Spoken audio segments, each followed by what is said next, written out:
Ուրեմն մի օր ջիմում պարապում ենք, ջիմի դիմաց եկավ կանգնավ Rolls-Royce հետևից Rolls-Royce էլի, չգիտեինք ով է, այդից եմ ընկերացել իր հետ ավելի, հիմա իմ շատ լավ ընկերն է։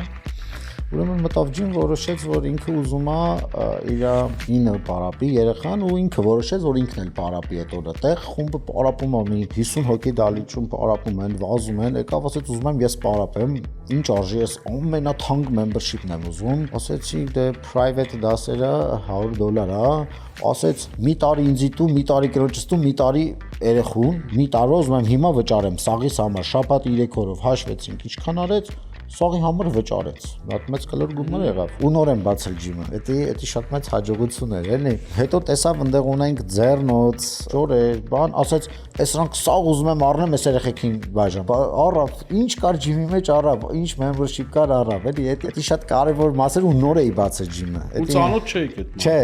Իսկ սպորտային էր, թե։ Հանրապես սպորտի հետ կապ չէ, ընդհանրապես։ Հայրը տեսել է, լավ բան է, ուզեցել է լավություն անի մարդը։ Հա, երևի եկավ 4-5 անգամ պարապեց, ու էլ չեկավ։